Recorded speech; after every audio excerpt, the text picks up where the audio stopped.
A new character who's a 10 out of 10 that could give Keyfree a run for his money, a bird with 4 wings, and a carrot stuck in the rain. We're going to talk about all that and more on today's review of Witch Hat Atelier Episode 6.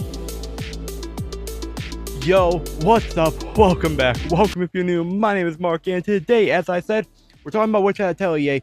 If you want to see my reaction to it for free, you can check it out on Patreon. But with that said, like, subscribe, do all the good jazz, and let's talk about the episode, because as always, I took a lot of notes, and we got a lot to talk about. So, first off, this episode, not only was it really good as always, it looked really good, the lighting, I glazed the lighting so much throughout the reaction, bro. Like, you would not believe. But we start the episode seeing a goat, and I'm pretty sure her name is like Agat, but like, I call her a goat because she's the goat. Okay, she's not actually the goat. She is a good character that I think a lot of people don't like for some reason, despite the fact that she's a kid. Like of course she's gonna be an asshole sometimes, but like that's not important. We got to see a goat practicing what I imagine is light magic, but at the beginning of the episode, it's the light is weak and it's also unstable, which that's not good. You don't want your light to be weak or unstable. That doesn't sound good, I guess. But that was cool to see, though. It's always cool to see the different kind of magic that people can use in this world, bro. That's one of the things I look forward to the most when I watch an episode of Witch Hat Atelier, is seeing the magic, and more specifically seeing the magic, how it's utilized in this world, and seeing the different type of magic. It's just so cool to see at times.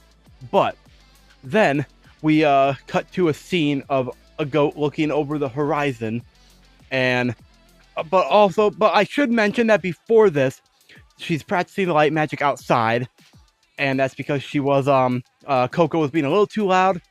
A goat can't focus with a lot of noise, which fair enough, I guess.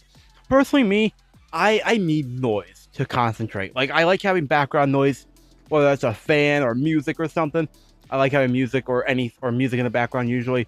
That helps me focus. But unrelated to that, once outside and doing all that, we then see her look towards the horizon, like towards a mountain where the Atelier and all that is.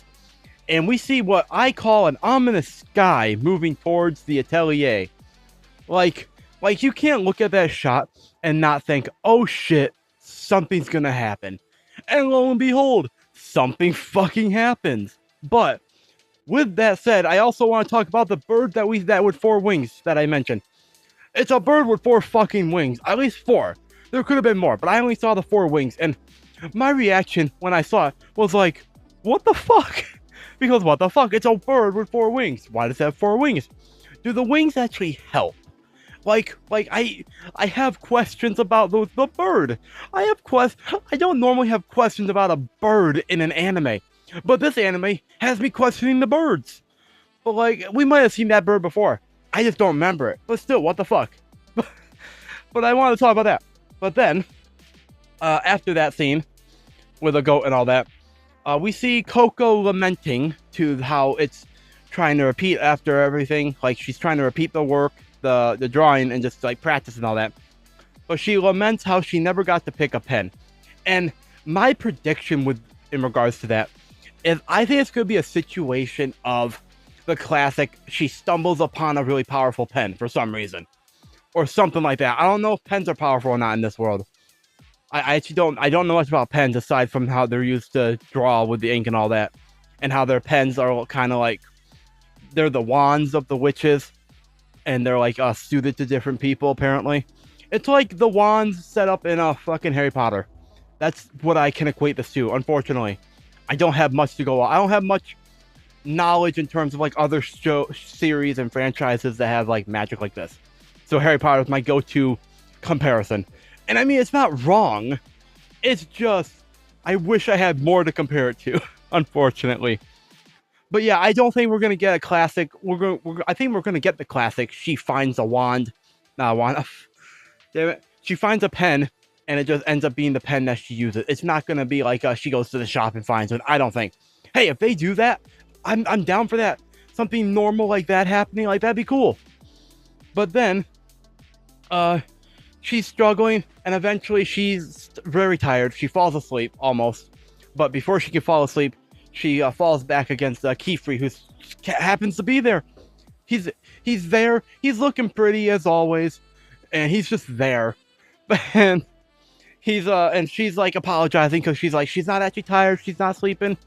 She just doesn't feel tired. Like she's trying to like cover up the fact that she's actually tired. But like Kifri's like it's okay. But then also, I wrote down that Coco is valid for being tired. I have what I'm about to say is relevant to her even if she doesn't realize it.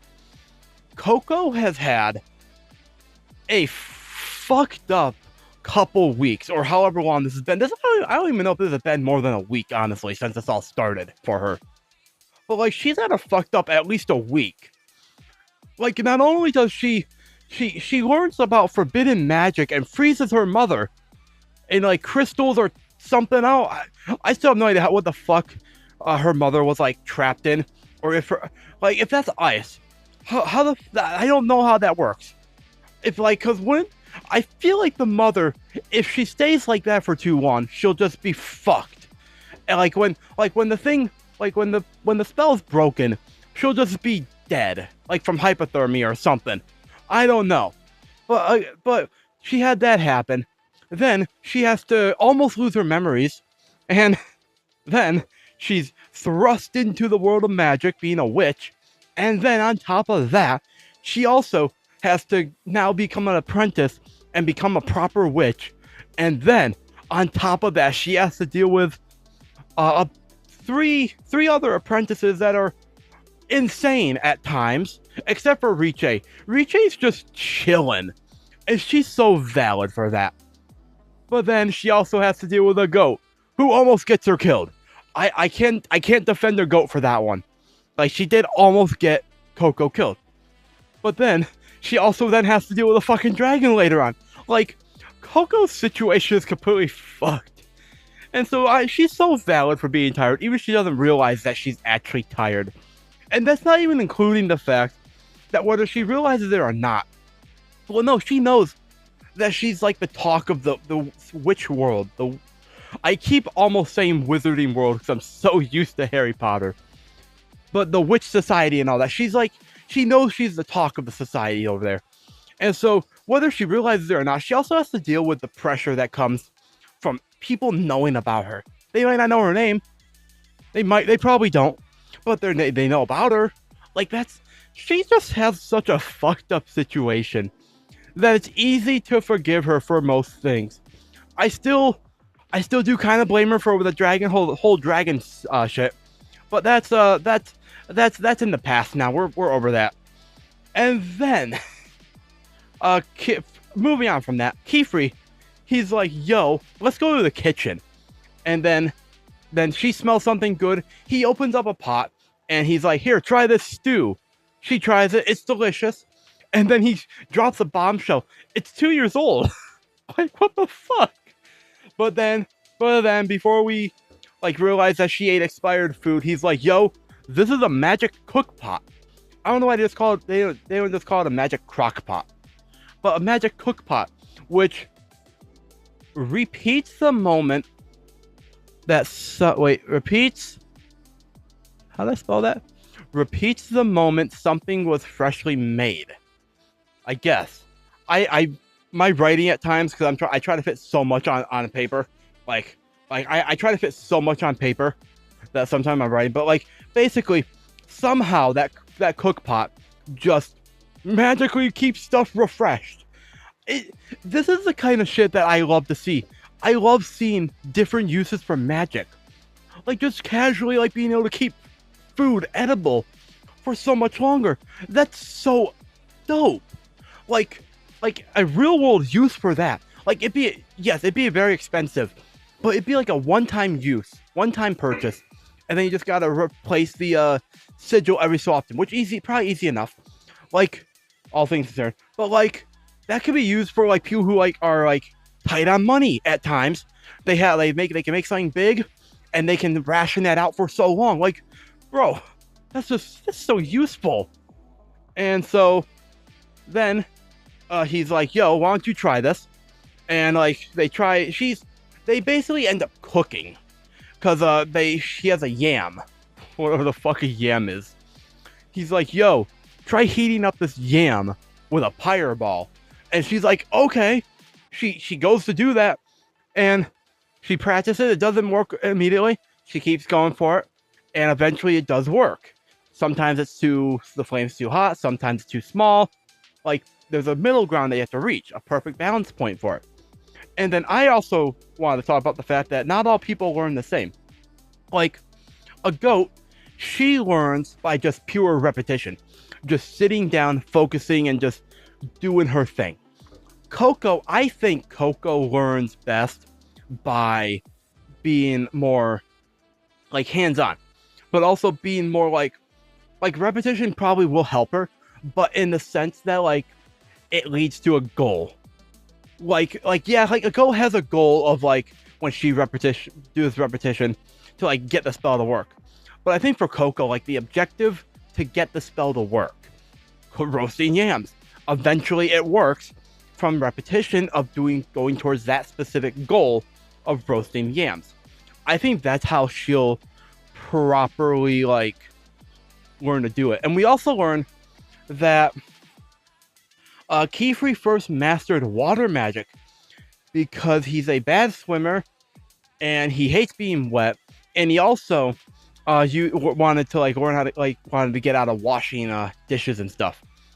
And then he drops a bar, which is, there's no better teacher than life itself, and that's so true. A classroom setting or a classroom style setup can only teach you so much before it's better for you to just like take, like, life and work with life itself as well. And so that's cool. And so eventually they go out for a picnic, or they want to. But unfortunately there's a rain. Because rain, of course rain has to happen. Why not? But Kefri's like, yo, we're witches. So all we have to do is just boom, magic. No rain touches us. And we have a picnic under a bridge. Like a troll under a bridge, man. I didn't put that together until just now, that image. And it's funny as fuck. And eventually she runs back because Coco, like, they have fun. And there's a rainbow, and Coco wants to show the magic that the sky created or something like that. She gets back. She's about to go in and call for a goat. But then she runs into a guy who immediately I was like, who the fuck are you? But then also, I was like, he's peak. He's 10 out of 10. And he definitely is 10 out of 10. His name is OLRUGGIO. And I wrote down, I love his design and voice, because I do. He's a very fine man who could easily give Kefri a run for his money. But they're also in different categories. So, to be fair, like, if we're head to head, I think he could give a run for his money. But in their respective categories of type, they're top of their class. Anyways, let's move on to the next point that I want to talk about, which is Kefri's kind of nervous around OLRUGGIO. I don't think it's in, like, it's not in a scared way. It's more in a, well, I didn't know at the time, but once we know more, it starts to make more sense because of his position. But I think it's more like in a nervous, like, he doesn't want to disappoint his friend, who OLRUGGIO's upset that Kefri took on another apprentice, and so OLRUGGIO's like, yo, I'm taking her away from here because I don't want anything to do with the fucking brimmed caps. And so he's going to turn her into the Nice Morales. But then, before he can do that, Kefri just summons a water barrier that blocks him from leaving. And he's like, yo, I'm not letting anyone take Coco. And that was cool. I half expected a fight to break out. But then he also tacks on, not even my dear friend. And that speaks volumes. Because I imagine Kefri probably isn't someone who has a lot of friends. Because we see the way that he's, like, isolated from people. Like, yeah, there's some people that he probably considers friends. But calling someone a dear friend, that speaks to a level of a level of, like, connection. That just calling someone a friend doesn't reach the same level too. And so I'm really curious how they like why they became such close friends. What led up to it? Like how like did they have they must have some experiences together that like built their bond even more. But like that happened. Oh wait, wrong page. And so Kiefer's like, yo, come inside, I'll explain everything, and explain everything he does. And then OLRUGGIO's like, so you let an outsider in, but then Kiefer's like, outsider is offensive, her name is Coco, get it right. And and I mean, fair enough, yeah. I didn't realize outsider is offensive, that makes sense, I guess. But then we also learn that they don't have another word for non-witches other than outsider, which is interesting, because I also brought this comparison to Harry Potter up in my reaction, which again you can check out for free down below. But in Harry Potter, they have the word Muggle for non-witches, non-wizards. I mean, well, no, non-wizard and witches. And but here they don't have a word for that, which is interesting. You'd think they'd have a word for it, especially because of how theoretically easy it is for anyone to use magic. You'd think they'd put more thought into a term for non-witches, but they didn't. And then, where are we at? After that, Kiefer introduces him officially. OLRUGGIO is the watchful eye of the Atelier. And then we get to learn about watchful eyes, which is really cool. They are witches that are sent to keep an eye on things in rural ateliers because they can apparently become a silo. I'm not quite sure what a silo is, but like I know what a physical silo is. I know what that is, but I don't know what they mean in this context of calling them a silo. But they're sent there to prevent cover-ups that can happen, and they report directly to like the Knights Morales or the Great Hall or whatever. And the funny thing is that Kiefer is actively covering something up. That's what OLRUGGIO mentions, and yeah, he kind of is. And that's pretty cool. That it makes sense that they have a checks and balance system beyond just having like the police, essentially. Which I'm pretty sure that's the next thing we talk about. Yeah, the Knights Morales. They're the Order of Moral Spellcasting. Which cool. That's a cool name. I like Knights Morales more. It's quicker to say, but the Order of Moral Spellcasting is interesting, in that they are witch guardians of magic itself. They are strict and they offer no quarter and no exceptions. And I chalked it up to, instead of writing literally everything down, they cover up the existence of magic. And then I also wrote down how it's kind of funny. This is the second time that basically the idea of a cover up has been brought up in this episode. And I don't know if there's a connection there for something, but it's kind of funny that they brought up basically a cover up twice. And he's not going to allow them to wipe her memories, obviously, because one, she's a very good lead to the Broomcaps, but also because he respects her love of magic. But then Kiefer puts his magic where his mouth is, and is like, if they erase her memories, they're going to have to erase mine. And like OLRUGGIO was surprised at how serious he is. It was a really cool scene to see. And so I just really like that Kiefer, he stands he stands on business. And so hold on one second. All right, I'm back, and apologies for that. I talk for so long so fast that like I had to take a drink and just like reset for a moment. But anyways, back where we left off, we were talking about I think we're on the Kiefer. Yeah, we were on Kiefer talk on like being like, yo, erase my memories if you erase hers, sort of thing. I appreciate that, like he stands on business like that. That's just cool to me. And then OLRUGGIO's like, fine, I guess. But then as he goes to leave, he's like, if something goes too wrong, essentially, that's not what he actually says, but it's basically the same thing, that he will fulfill his duty as a watchful eye and report to the Great Hall. And honestly, that's valid. That's fair enough. Like, OLRUGGIO's already, like, he's already betraying his duty to an extent. So, like, it's fair that that's a line that he won't cross because he doesn't want to get involved with the brim cap, which honestly, I can't even blame him for that, man. Like, I wouldn't want to get involved with them either if they're doing in this forbidden magic shit. But, let's see what's up. Okay, next part is the part where Keyfree's like, there's nothing to be ashamed of because she's officially his apprentice. Like, he has a moment with her, and it's just a really nice moment. I go into a little bit more on Patreon, I'm pretty sure, so you can check it out there, but I'm not going to harp on that because I do want to wrap this up a little bit. We're going on almost 21 minutes, bro.